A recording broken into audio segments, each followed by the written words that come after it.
Assalamualaikum warahmatullahi wabarakatuh. Perkenalkan, nama saya Asma, kelas 4I. Di video ini saya akan menjelaskan tentang materi konsep dasar sistem operasi. Konsep dasar sistem operasi terdiri dari 5, yaitu manajemen proses, manajemen memori, manajemen I/O, manajemen file, dan security. Proses merupakan konsep utama sistem operasi. Proses adalah sebuah program yang sedang dijalankan atau eksekusi. Suatu proses memerlukan resources pada saat eksekusi yang terbagi CPU time, memori, files, dan I/O devices. Sistem operasi bertanggung jawab terhadap aktivitas yang berhubungan dengan manajemen proses dan terdiri dari proses write atau deletion, proses suspension atau block, dan resume, dan mekanisme. Mekanisme terdiri dari 2, yaitu sinkronisasi antar proses dan komunikasi antar proses. Deadlock: suatu proses jika terjadi interrupt maka akan dihentikan sementara, dan jika akan dieksekusi kembali maka akan dimulai dari start terakhir saat dihentikan. Pada sebagian sistem operasi, informasi tiap proses disimpan pada tabel proses. Tabel proses berbentuk array dan linked list. Kunci pengaturan proses yang terdiri dari mekanisme pencipta proses dan mekanisme penghentian proses. Suatu proses dikatakan sebagai parent proses bila mana proses tersebut bila menciptakan satu proses baru. Suatu proses dikatakan sebagai child proses, hasil penciptaan dari parent proses. Child proses bisa menciptakan proses baru lagi. Dalam proses dibedakan menjadi 2 bagian, yaitu user identification atau UID dan group identification atau GID. 2. Memori. Memori sebagai tempat penyimpanan instruksi atau data dari program yang terdiri dari storage yang tepat sehingga dapat mengimbangi kecepatan eksekusi instruksi CPU. 2. Terdiri dari array of word atau bytes yang besar. 3. Address digunakan untuk mengakses data atau shared oleh CPU dan I/O devices. Umumnya, main memori bersifat volatile, tidak permanen. Isinya akan hilang jika komputer dimatikan. Manajemen memori terdiri dari 1. Melacak pemakaian memori siapa dan berapa besar. Memilih program mana yang akan di-load ke memori. Alokasi dan delokasi memori fisik atau program. I/O sering disebut device manager, yaitu menyediakan device drive yang umum sehingga operasi I/O dapat seragam atau open, read, write, loss. Contoh, user menggunakan operasi yang sama untuk write file pada hard disk, CD-ROM, dan floppy disk sama. Komponen OS untuk sistem I/O yaitu buffer, yaitu menampung serantai data dari ke I/O devices. Spooling melakukan scheduling pemakaian I/O sistem supaya lebih efisien atau antrian. Menyediakan drive untuk dapat melakukan operasi rinci atau detail untuk network I/O tertentu. File kumpulan informasi yang berhubungan atau sesuai dengan tujuan membuat file. File dapat mempunyai struktur yang bersifat hierarkis atau direktori, volume, dan lain-lain. Sebelum file dibaca, file harus dibuka lebih dahulu. Setelah digunakan, file tersebut harus ditutup. Metode yang digunakan untuk mengelompokkan file secara bersama-sama yaitu dengan menggunakan konsep direktori. Sistem call menyediakan perintah untuk 1. Membuat direktori, menghapus direktori, menempatkan file ke suatu direktori, menghapus file dari suatu direktori. Pada konsep direktori dikenal 2 buah patname, yaitu Satu, absolute path name, path yang terdiri dari sistem direktori, dimulai dari root directory yang harus dikunjungi untuk mengakses suatu file dengan menggunakan slash atau garis miring sebagai pemisah antar direktori. Relative path name, path name yang tidak dimulai dengan slash atau garis miring karena setiap proses selalu mempunyai CDW atau current working directory. Sistem keamanan atau security system, jenis akses yang bisa dilakukan oleh seorang pemakai pada suatu file, proses atau mesin. Sistem keamanan pada Unix lebih baik daripada MS-DOS, di mana di Unix setiap file mempunyai tingkat keamanan sendiri-sendiri. Keterangan: nama file atau direktori, jam atau waktu, tanggal, bulan, grup, pemilik file, kode keamanan. Kode keamanan di breakdown seperti di bawah, yaitu digit ke-1 kode garis mendatar arti nama file, digit ke-2, 3 dan 4 kode RWX arti hak yang dimiliki oleh pemilik adalah read, write, dan execute. Digit ke-5, 6 dan 7 kode RX arti hak yang dimiliki oleh anggota grup adalah read dan execute. Digit ke-8, 9, 10 kode garis mendatar 2 X arti hak yang dimiliki oleh orang lain adalah hak eksekusi saja. Sedang pada sistem operasi DOS atau Disk Operation System, sistem keamanan diatur dengan menggunakan perintah attrib. Pada DOS hanya dikunci pada jenis filenya dan foldernya saja tanpa memandang user yang digunakan. Pada kebanyakan sistem operasi Unix dan MS-DOS, piranti I/O dinyatakan sebagai satu file abstrak. File abstrak ini dinyatakan dengan istilah special file. Ada dua jenis special file, yaitu block special file yang digunakan untuk piranti I/O yang terdiri dari sekumpulan blok dengan alamat random atau contoh disk 2 karakter special file digunakan untuk mode piranti I/O yang terdiri dari aliran karakter misalnya dan printer, interface, network, dan terminal. Karena data misalkan sesuai proses maka absolute namanya adalah data, kuliah, operasi, proses doc. Jika diimplementasikan dalam DOS maka hasilnya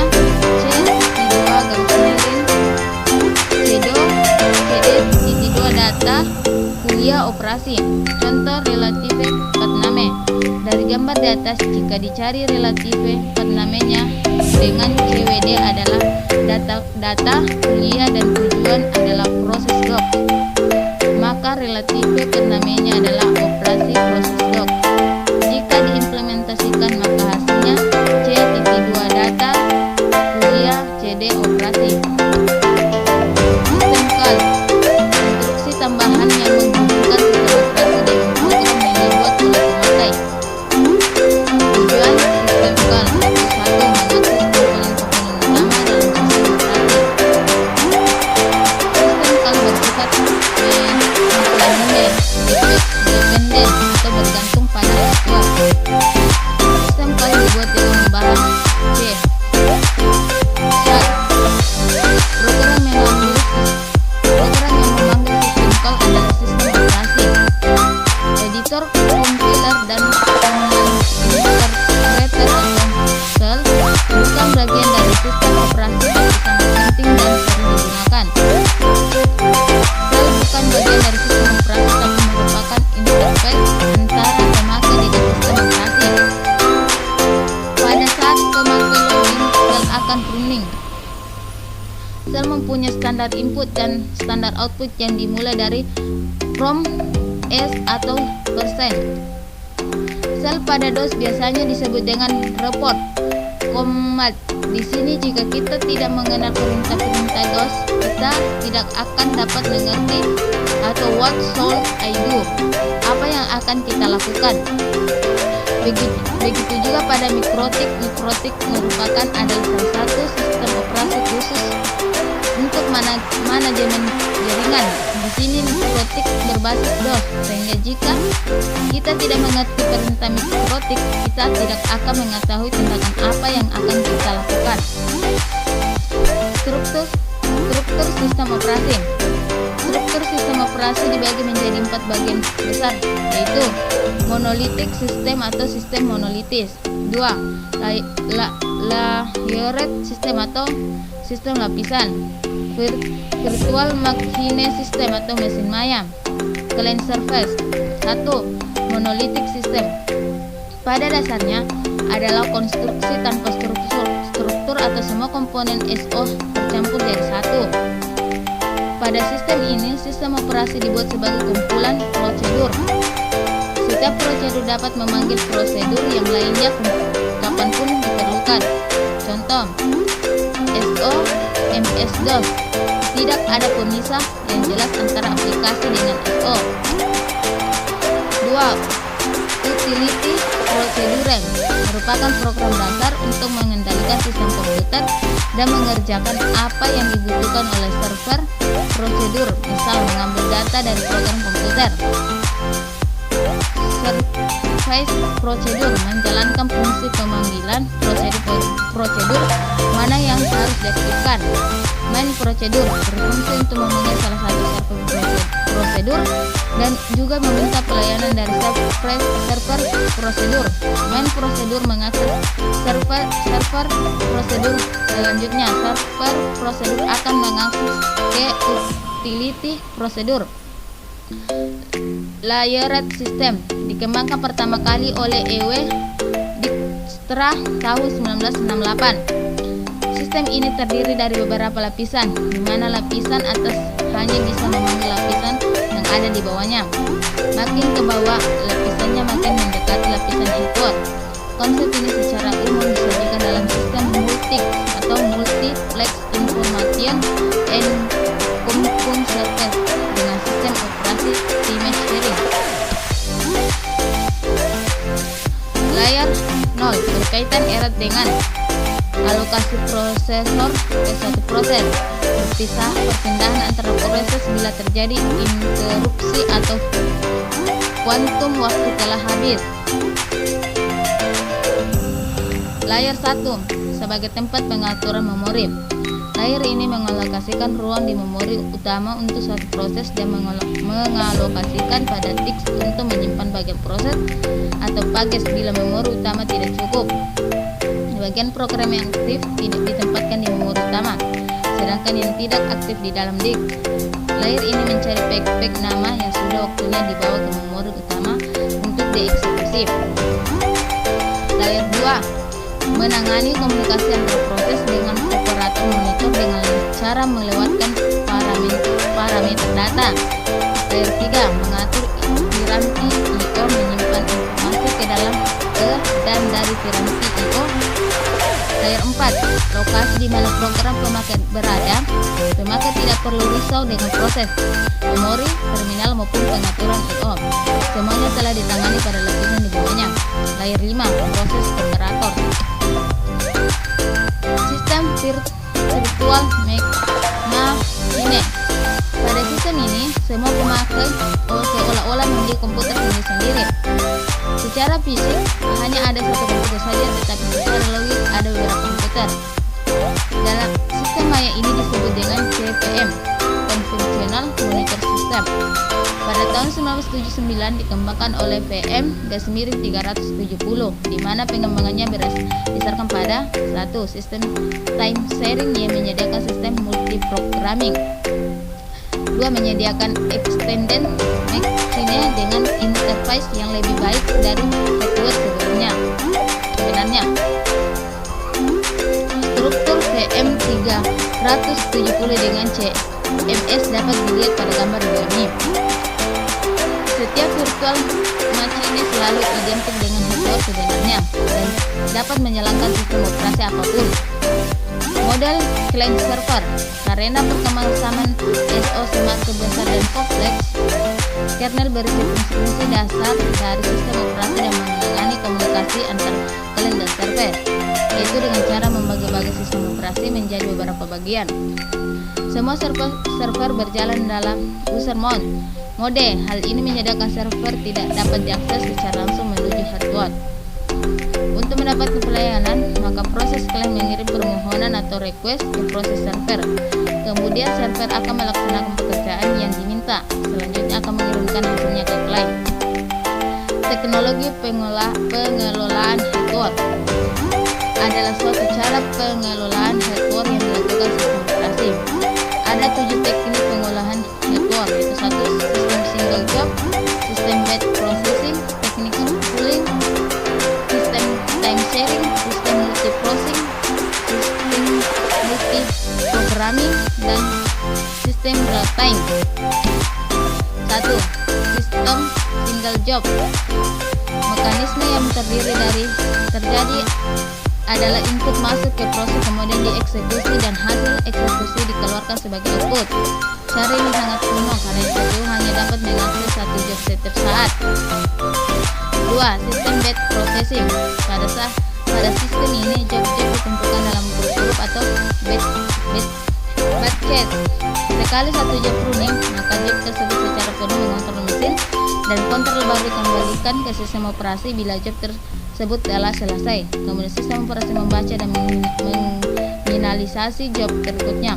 Pada sistem ini telah dikenal piranti sekunder dengan kecepatan akses yang cukup tinggi sehingga jumlah output per persatuan waktu atau throughput meningkat. Masalah yang ada pada sistem ini adalah waktu tunggu yang lama bagi job pendek. Teknik pooling diperkenalkan sebuah sistem pengumpulan job dengan menggunakan disk sebagai booster penyimpanan yang besar. Hasil pembacaan dari piranti input disimpan ke disk dan juga sebagai tempat penyimpanan output sebagai piranti output siap menerimanya. Program spooling menangkap setiap permohonan akses ke line printer dan kemudian menuliskan identitas pemohon dan output ke dalam disk. Sistem time sharing. Sistem ini mengoperasikan model interaktif di mana banyak pemakai dapat langsung berhubungan dengan komputer melalui terminal. Sistem ini mampu mengatur waktu pelayanan ke sejumlah pemakai yang mengakses bersamaan. Sistem multiprocessing. Konfigurasi komputer dengan beberapa prosesor. Terdapat lebih dari satu prosesor yang mengakses memori yang sama. Konfigurasi yang digunakan bisa berupa cluster line, cluster drive untuk mengurangi biaya interupsi dan pembebanan bersama. Sistem ini lebih fleksibel dan bersifat fault tolerant.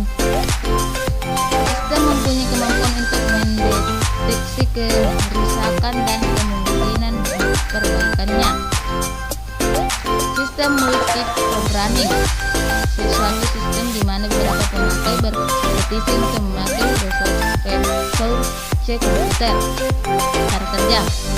Beberapa program sekaligus berada dalam memori utama dan proses dengan cepat akan berpindah dari satu program ke program lainnya. Sesuai dengan algoritma penjadwalan yang digunakan. Tujuan dari sistem ini adalah agar CPU dan piranti I/O selalu sibuk setiap saat sehingga akan lebih optimal. Sistem ini juga bersifat multitasking dan multi-user. 7. Sistem real time digunakan untuk mengontrol proses dan peralatan pada suatu aplikasi industri. Cara kerja. Sensor membawa data ke komputer, kemudian komputer menganalisa data tersebut dan mengatur penyesuaian yang mungkin untuk modifikasi sensor input. Konfigurasi sama dengan sistem time sharing. Itulah tadi penjelasan tentang materi konsep dasar sistem komputer. Sekian dan terima kasih. Wassalamualaikum warahmatullahi wabarakatuh.